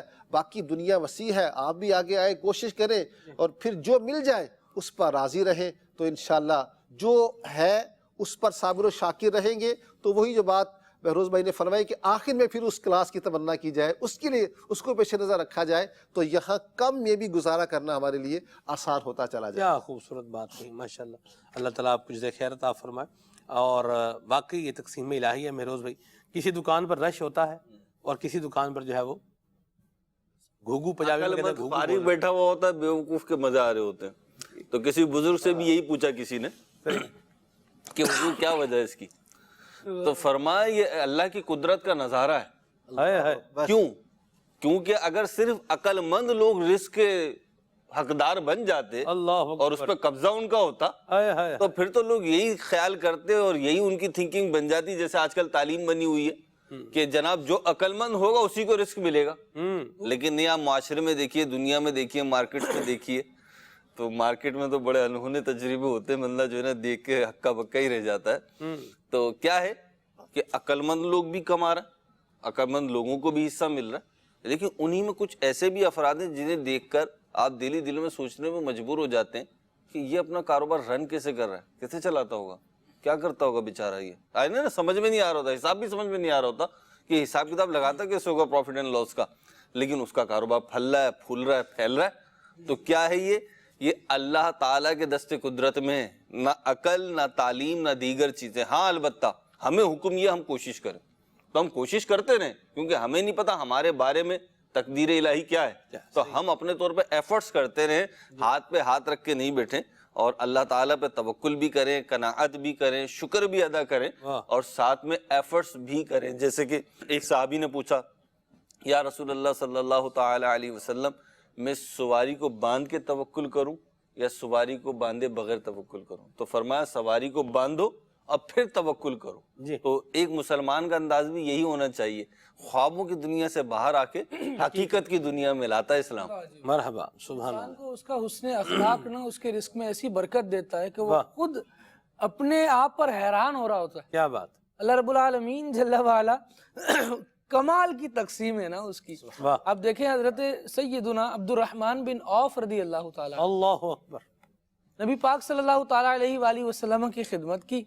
آقا کریم صلی اللہ علیہ وسلم نے دعا دی. یہ حضور کی خدمت, حضور کے یوں ہم کیا حضور کے کام آئیں گے یا کوئی حضور کے کیا کام آئے گا, بس اپنے آپ کو حضور کے لیے پیش کر دیا, یا رسول اللہ میں آپ کے لیے.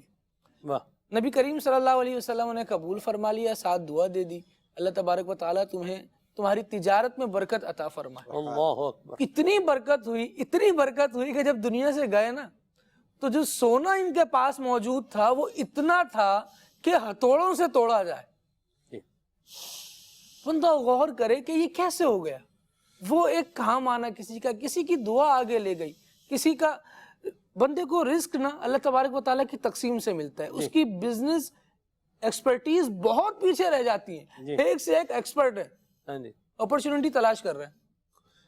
اور کیسے عجیب لوگ دیکھنے میں, ان کو کوئی بولے یار یہ کیسے زندہ ہے, یہ کیسے کماتا ہے, کیسے کھاتا ہے, اس میں کیا ایکسپرٹی ہے, اس کی کیا صلاحیت ہے, لیکن اس کے باوجود وہ اچھی بھلی زندگی گزار رہا ہے, اچھے انداز سے گزار رہا ہے.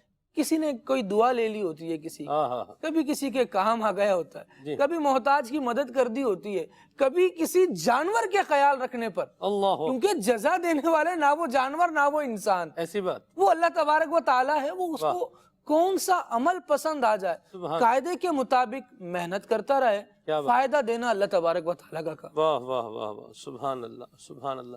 شکر کی بات ہو رہی ہے, ساتھ ساتھ تقسیم کی بات بھی ہو رہی ہے, شکر کی بات بھی ہو رہی ہے.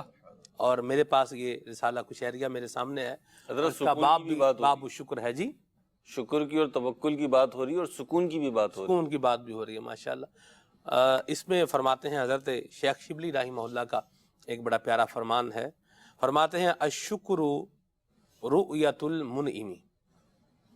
شکر یہ ہے کہ بندہ دینے والے کو دیکھے, لا رؤیت النعمت, نہ کہ نعمت کو دیکھے. بندہ یہ دیکھے کہ مجھے دے کون رہا ہے. اللہ اللہ اکبر. یہ جو میرے پاس یہ جو آ رہا ہے, جو کھانے کو آ رہا ہے, جو پینے کو آ رہا ہے, یہ پہننے کو آ رہا ہے, جو ارننگ ہو رہی ہے, جو معاملات اس طرح کے ہو رہے ہیں, یہ مجھے دینے والا کون ہے؟ اللہ. سبحان اللہ, بڑی خدا شریک ہے. جی, بہت پیاری بات. اللہ اکبر, سبحان اللہ. بزرگوں کی میں ایک چیز سوچ رہا تھا, میں کہہ ہی دوں, ورنہ میں سوچ رہا تھا میں بعد میں کہتا ہوں. اب بات آئی گئی ہے, لوگ پرسکون رہنے کے لیے بہت کچھ کرتے ہیں. دنیا میں لوگوں نے طریقے بنائے ہوئے ہیں. بھئی اگر آپ فرسٹریشن نکالنے کے لیے آپ یہاں پر آئیں, پیسے جمع کروائیں, چیزیں توڑ دیں, چیزیں توڑیں, یہ کرنا ہے, جو بھی کرنا ہے بھئی کر گزریں, ٹھیک ہے, یہ ہے. یا پھر اور بھی مطلب پیسے خرچ کر رہے ہیں, ٹریننگز لے رہے ہیں, یہ کر رہے ہیں, وہ کر رہے ہیں. اس کے یوزفل ہونے یا اس کے نان یوزفل ہونے پر میں بات نہیں کر رہا, اس کے فروٹفل ہونے پر یا اس کے ہارمفل ہونے پر میں بات نہیں کر رہا. میں اس پر آ رہا ہوں کہ لوگ سکون حاصل کرنے کے لیے بہت کچھ کرتے ہیں, بہت کچھ کرتے ہیں, لیکن سکون ہے کہ ملتا نہیں ہے.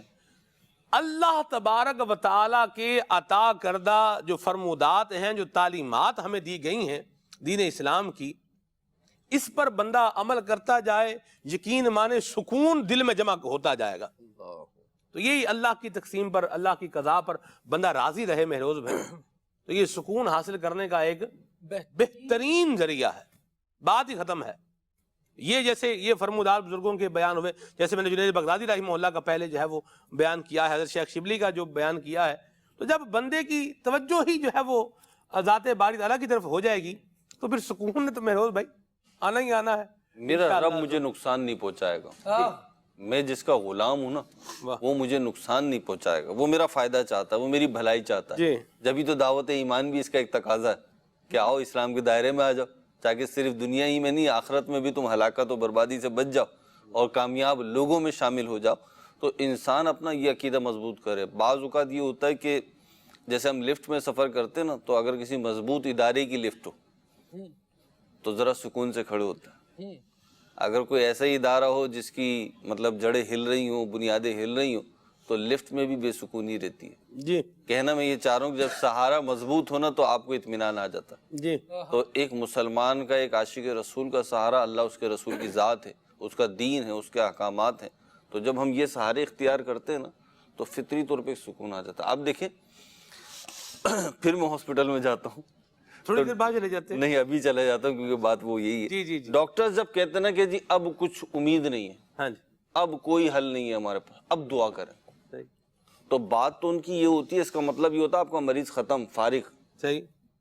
لیکن پھر بندہ کیا کرتا ہے، اکثر دیکھنے میں بھی آیا، سننے میں بھی آیا، لوگ وضو کرتے ہیں، قرآن لے کے بیٹھ جاتے ہیں، نماز پڑھنے کے لیے بیٹھ جاتے ہیں. اس وقت کیا ہوتا ہے سلمان، جو جن لوگوں پہ بیتی ہے نا ان سے پوچھیں، ایسا محسوس ہوتا ہے کہ اس وقت دل پہ سکینہ نازل ہوا. واہ. کیوں؟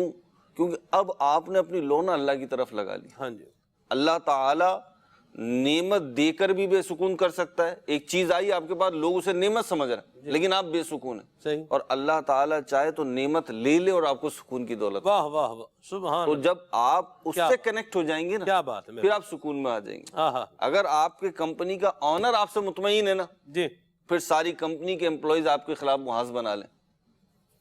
آپ کی بلا سے بناتے رہو بھائی، ایسی بات. جو کرنا ہے کر لو، جو رپورٹ تیار کرنی ہے کر لو، آنر مجھ سے مطمئن ہے. ہاں جی تو اللہ رب العزت کی ذات، اس کے پیارے حبیب لبیب صلی اللہ تعالی علیہ وسلم کی جو ذات ہے نا، جی جی اس سے ہمارا کنیکشن کتنا مضبوط ہے. واہ. ہمارا پرابلم یہ ہے کہ ہمارا کنیکشن مضبوط نہیں ہے. اسپارک ہونا شروع ہو جاتا ہے، ذرا سی ہوا چلنے لگے نا مصائب کی تو تار ہلتے ہیں، تو وہ مضبوط جڑے ہوئے نہ ہونا تو اسپارک ہونا شروع ہو جاتا ہے. تو ہم ذرا اس کو مضبوط کسی اچھے کاریگر سے جڑوا لیں، کسی اچھے اللہ والے سے جڑوا لیں تار، تو انشاءاللہ پھر اسپارک نہیں ہوگا. ماشاءاللہ مرحبا. کیا بات ہے مہروز بھائی، آپ کی جو ہے وہ الفاظ کی بھی کیا بات ہے ماشاءاللہ. اللہ برکت دے. کال شامل کرتے ہیں، ناظرین کے الفاظ سنتے ہیں، پھر میسیج بھی لیتا ہوں انشاءاللہ. جی کمر بٹ اتاری سرگودا 71 شمالی تو عرض کر رہے ہیں سلمان بھائی، اج دا موضوع رب دی تقسیم تے اسی اپنا کیویں ذہن بنائیے کہ اسی رب دی تقسیم دے اوتے راضی ہو جائیے. اسی کچھ اپنے تو بڑا آدمی دیکھنے تے ساڈی خواہش دل وچ آ جاندی کہ کاش اللہ تعالیٰ مینوں بھی عطا کردا. اگر کسے نو اسی صحیح کھاندا پیندا، کوئی اچھے کپڑے جتی پہندا دیکھنے تے ساڈے دل وچ بھی خواہش پیدا ہوندی ہے تے اسی اپنا کس طرح ذہن بنائیے کہ رب دی تقسیم ہے اس سے اسی راضی رہیے. وضاحت فرما دیو. جی اردو میں عرض کرتا ہوں، پنجابی میں انہوں نے سوال کیا سائل محترم نے. تو جس طرح ابھی ہماری گفتگو پہلے اس تناظر میں چل رہی تھی اسی میں، کہ جس کے پاس اگر ایک ہے تمنا کا پیدا ہونا، یہ فطری عمل ہے، اس کو روکا نہیں جا سکتا کہ اب یہ خواہش پیدا ہی نہ ہو، یہ نہیں ہوگا. لیکن یہ ضرور ہے کہ جب اس کا اظہار ایسے طریقے سے ہونا شروع ہو جائے جو غلط ہے تو پھر بات منع ہو جاتی ہے. اور اگر ہم صرف اپنا یہی ذہن بنائیں کہ جیسے حدیث پاک میں اس کی مثال دی گئی کہ دین کے معاملے میں اپنے سے برتر کو دیکھا جائے اور دنیا کے معاملے میں اپنے سے کم تر کو دیکھا جائے، تو یہ ایک بہترین ذریعہ ہے صبر کا بھی اور شکر کا بھی، اور اللہ تعالیٰ کی نعمتوں جو پاس ہے اس کی قدر کرنے کا بھی. بھئی جس کے پاس اللہ تعالیٰ نے اس کو صحیح اور سالم الاعضاء بنایا ہے، کتنی بڑی نعمتیں اس کے پاس ہیں. جو بیچارہ معذور ہے، کسی کی ایک آنکھ نہیں ہے، کسی کی ٹانگ کا مسئلہ ہے، کسی کے ہاتھ کا مسئلہ ہے، تو یہ سب چیزیں اگر بڑا غور کرے تو کتنے پہلو نکلتے ہیں ان چیزوں پر وہ صبر اور شکر کے. کبھی بھی اس بات کو نیگٹیو نہ لیا جائے بلکہ اپنے ذہن کو ایک پازیٹیو بنایا جائے تو انشاءاللہ تبارک و تعالیٰ اس کی برکت سے صبر اور شکر کا جذبہ بیدار ہو. سلمان بھائی اس کے نظارے نا ہماری اپنی لائف میں موجود ہیں، میری، آپ کی، عرفان حفیظ بھائی کی، مدنی چینل کے ناظرین کی. ایک چیز ہوتی ہے، سب کو تجربہ ہوا تقریباً اس کا، کہ بعض اوقات ہم بیٹھے ہوئے کہتے ہیں ارے اچھا ہو گیا ادھر نہیں گئے، اچھا ہوا ہم نہیں جا سکے، اچھا ہوا وہ کام نہیں کیا، ارے بھائی اچھا ہوا وہاں جاب نہیں لگی. یہ جملے آپ نے سنے ہوں گے. میں نے ابھی 3-4 دن پہلے ایک کتاب میں ایک واقعہ پڑھا کہ ایک شخص جاب کرتا تھا اور جاب اس کی دوسرے شہر میں تھی، اس کی فیملی دوسرے شہر میں تھی. تو وہ ویکینڈ پہ جو ہے وہ اپنی فیملی کے پاس جاتا تھا. تو ایک ویکینڈ پہ اس کا معمول تھا، ویکینڈ پہ فلائٹ پکڑتا تھا اور اپنے شہر میں پہنچ جایا کرتا تھا. تو کیا ہوا، ایک ویکینڈ پہ جب وہ اپنی فلائٹ کے لیے نکلا نا تو ٹریفک جیم، ابھی ٹریفک میں پھنس گیا.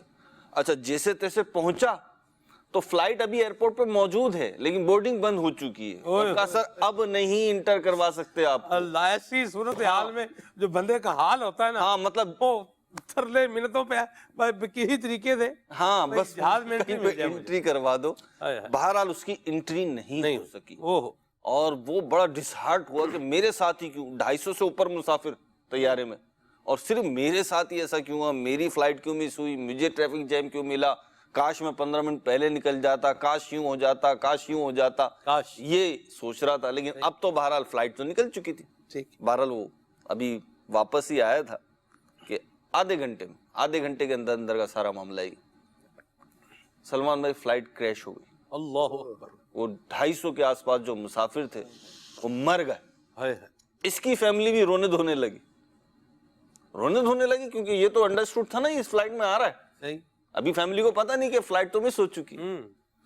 تو بہرحال یہ کہتا ہے کہ میں نے سب سے پہلے تو شکر ادا کیا، اور اس کے بعد اپنی والدہ کو فون کیا کہ امی آپ پریشان نہ ہو، میں نہیں ہوں، میں بچ گیا۔ اب یہ شکر ادا کرا۔ اچھا ایسے واقع، یہ ایک واقعہ نہیں، ایسے سینکڑوں واقعات ہیں۔ میں نے توجہ یوں ہی دلائی کہ مدنی چینل کے ناظرین کی زندگی میں کتنی دفعہ ایسا ہوا ہوگا کہ آپ نے سوچا ہوگا اچھا ہو میں نے کام نہیں کیا، فلاں جگہ انویسٹمنٹ کر رہے تھے، فلاں جگہ پہ بات چیت ہو گئی تھی، لیکن پھر دل نہیں ٹھکا، کوئی چیز آڑے آ گئی، اس نے کہا نہیں جی میں تو 5 لاکھ کی انویسٹمنٹ لوں گا، 4 لاکھ کی تو میں نے نہیں لینی۔ تو آپ کے پاس تھے ہی نہیں 5 لاکھ، آپ نہیں لگا سکے، آپ افسوس کر رہے تھے اس وقت، لیکن بعد میں پتہ چلا جنہوں نے 5 لاکھ روپے لگائے تھے وہ تو لے کے فرار ہو چکا ہے۔ تو آپ کہتے ہیں اللہ شکر ہے میرے 4 لاکھ میرے پاس۔ تو اللہ کی تقسیم پہ راضی کیسے رہیں، اپنی زندگی میں ان چیزوں کی آبزرویشن لائیں کہ میرے ساتھ کیا کیا بہتر معاملات ہو رہے ہیں۔ میں فلاں جگہ جا رہا تھا، جاتے جاتے رک گیا تھا، وہاں پہ یہ ہو گیا تھا، تو یہ تقسیم تھی نا، تمہیں بچا لیا۔ تو یہ ہر کسی کی زندگی میں ایسے چیزیں ہیں۔ جی میرا نام ویس ہے، میں ضلع پوجٹا سے بولتا ہوں، میری آج سرکار ہے سلمان بھائی، میں آج نہ سناؤں گا حسبی ربی جل اللہ معافی کربی غیر اللہ نون محمد صلی اللہ۔ لا الہ الا اللہ، واہ بھائی واہ، ماشاءاللہ، مرحبا۔ جی عثمان امانت طاری گلزار طیبہ سرگودہ سے نعت خواہ اسلامی بھائی سے عرض ہے یہ کلام سنا دیں۔ اب بلا لو مدینے میں عطار کو، اپنے قدموں میں رکھ لو گناہگار کو۔ واہ ماشاءاللہ، کیا آواز ہے آپ کی، اللہ برکت دے آپ کو۔ جی محمد جوید اقبال چھنگا منگا سے بول رہا ہوں، اور نعت خان سے گزارش ہے مجھے یہ نعت سنا دیں، حبیب خدا کا نظارہ کروں میں۔ واہ جی واہ، سبحان اللہ، مرحبا۔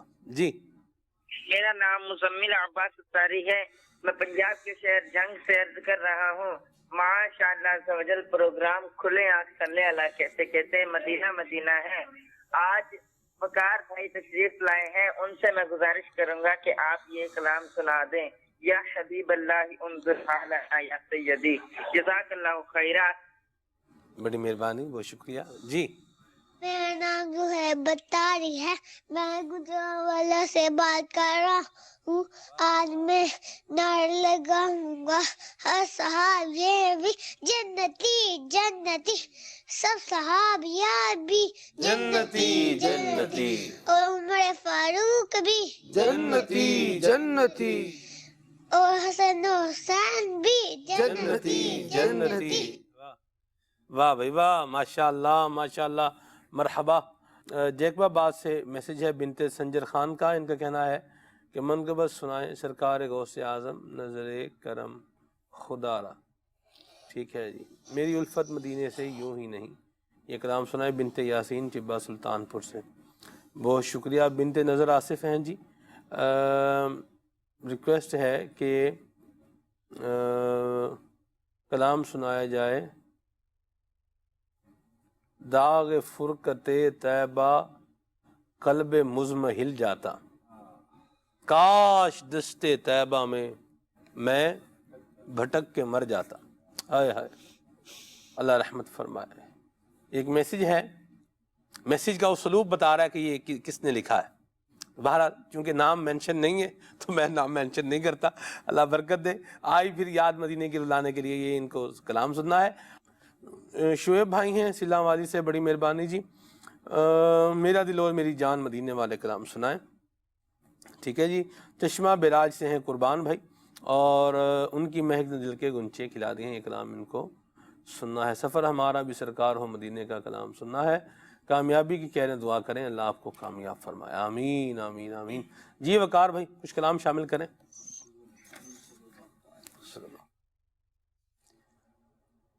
حبیب خدا کا نظارہ کروں میں, حبیب خدا کا نظارہ کروں میں, دل و جان ان پر, دل و جان ان پر نثارہ کروں میں, حبیب خدا کا نظارہ کروں میں, حبیب خدا کا نظارہ کروں میں.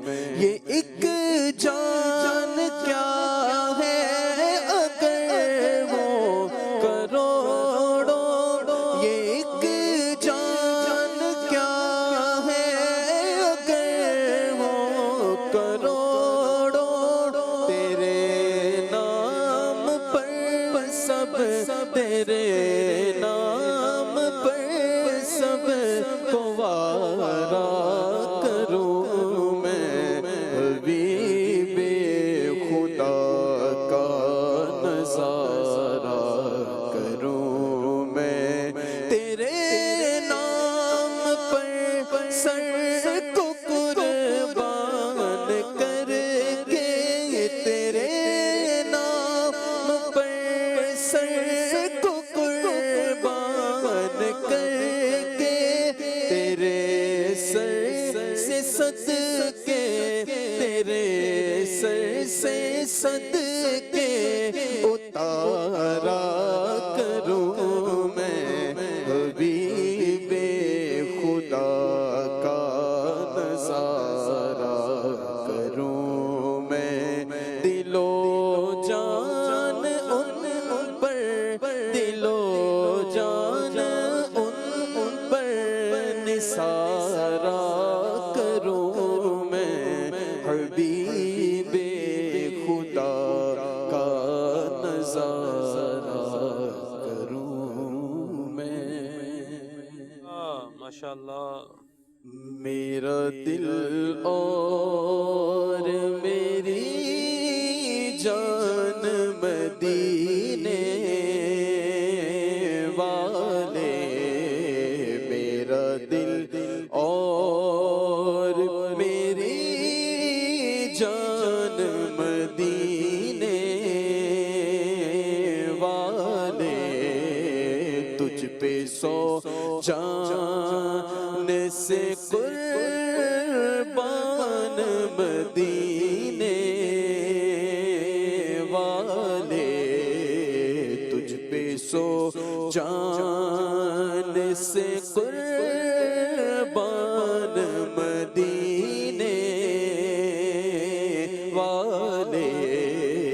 میرا دل اور میری پھر تمنا زیارت نے کیا دل بے چین, پھر تمنا, پھر تمنا زیارت نے کیا دل بے چین, پھر مدینے کا ہے ارمان مدینے والے, پھر مدینے کا ہے ارمان مدینے والے.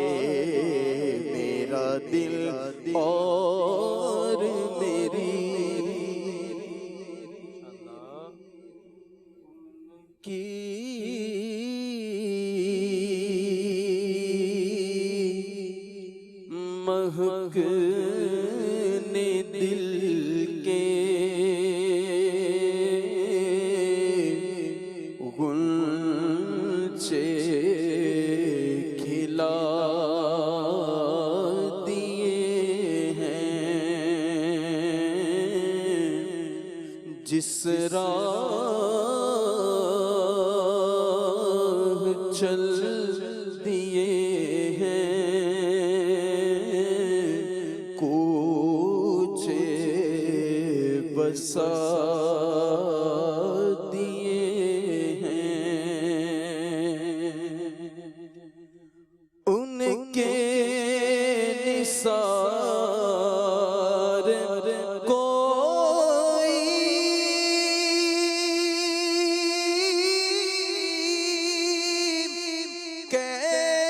کیسے ہی رنج میں ہوں، ان کے نثار کوئی کیسے ہی رنج میں ہو،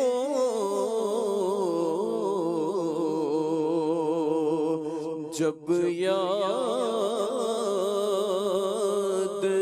آ گئے ہیں،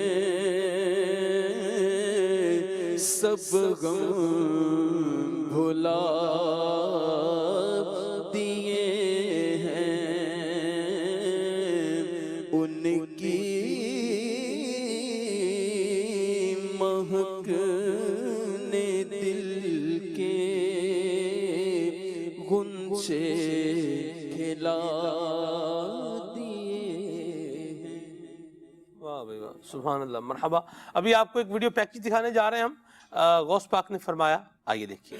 الحمدللہ رب العالمین والصلاة والسلام علی سید المرسلین، اما بعد فاعوذ باللہ من الشیطان الرجیم، بسم اللہ الرحمن الرحیم۔ مدنی چینل کے ناظرین، آپ دیکھ رہے ہیں سلسلہ کھلے آنکھ صلی علی کہتے کہتے، اور یہ اس کا ایک سیگمنٹ ہے۔ غوث پاک رحمت اللہ تعالی علیہ نے فرمایا، غوث پاک رحمت اللہ تعالی علیہ کے فرامین میں سے ہم کوئی ایک فرمان اس سیگمنٹ میں شامل کرتے ہیں۔ آج ہم اس سیگمنٹ کے اندر غوث پاک رحمت اللہ تعالی علیہ سے پوچھے گئے ایک سوال اور پھر اس کے جواب کو شامل کریں گے۔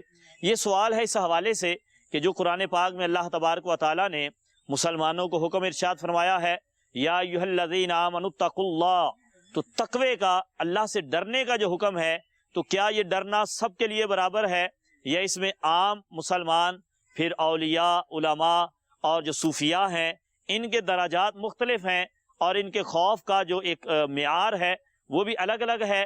کیا یہ مختلف ہے یا سب کا ایک ہی ہے؟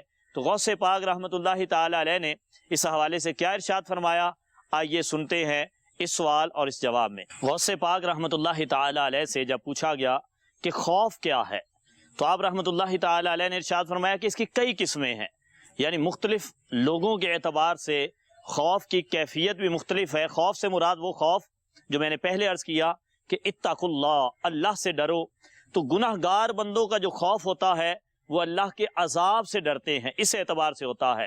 اور عابدین کا، یعنی جو عابد و زاہد لوگ ہیں، ان کا جو خوف ہے وہ اس اعتبار سے ہے کہ ان کی عبادت کا ثواب ضائع نہ ہو جائے۔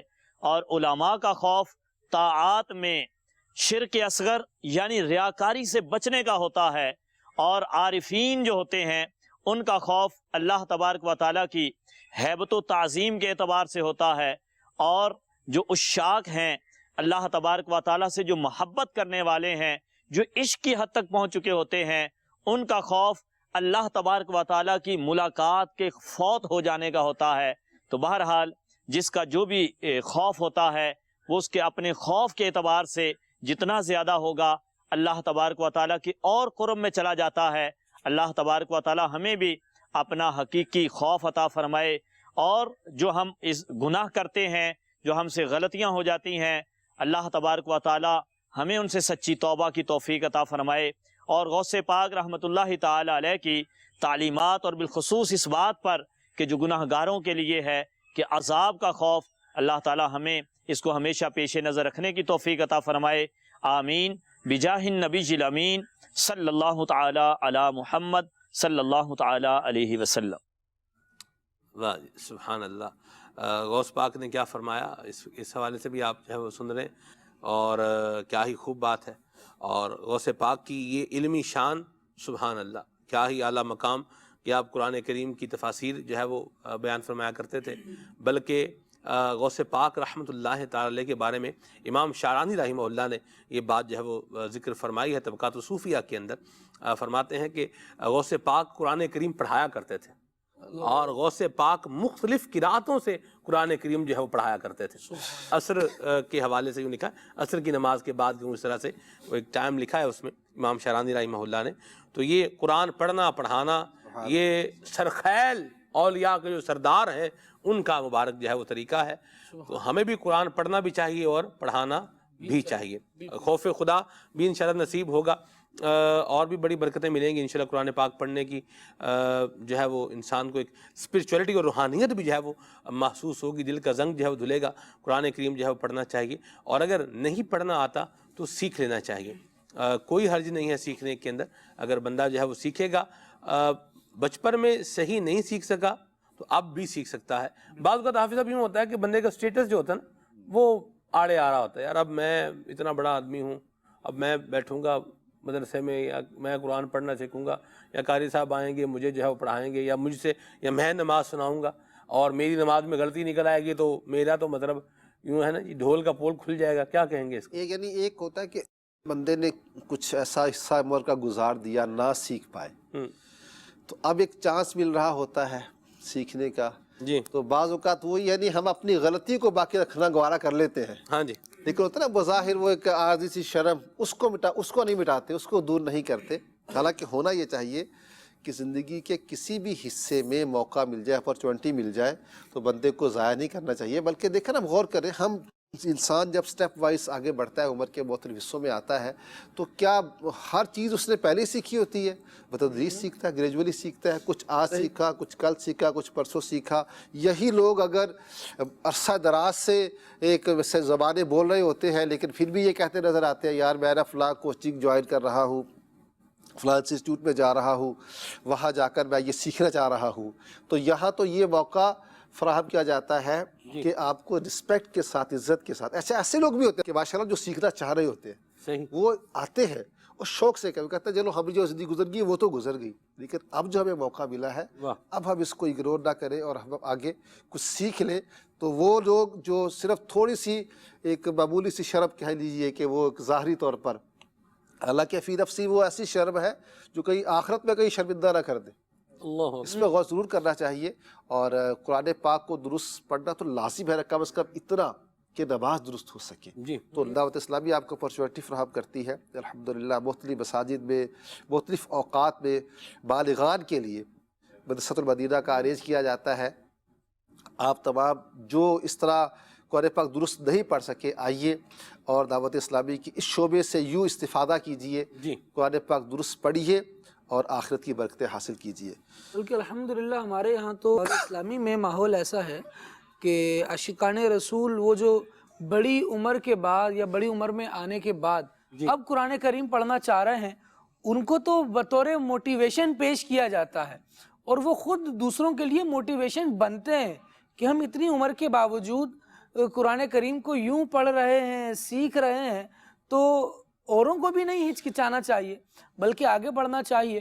قرآن رب کا کلام ہے، میں آج نماز سنوانے سے جھجک رہا ہوں، میں آج قرآن صحیح ہے یا نہیں ہے یہ کیسے پتہ چلے، اس کو سنانے سے جھجک رہا ہوں، خدا نہ خواستہ ایسا نہ ہو کہ مجھے قبر میں جا کر پتہ چلے کہ میں قرآن غلط پڑھتا رہا، میں نمازیں غلط پڑھتا رہا، پھر اس وقت کیا ہوگا ہمارے ساتھ؟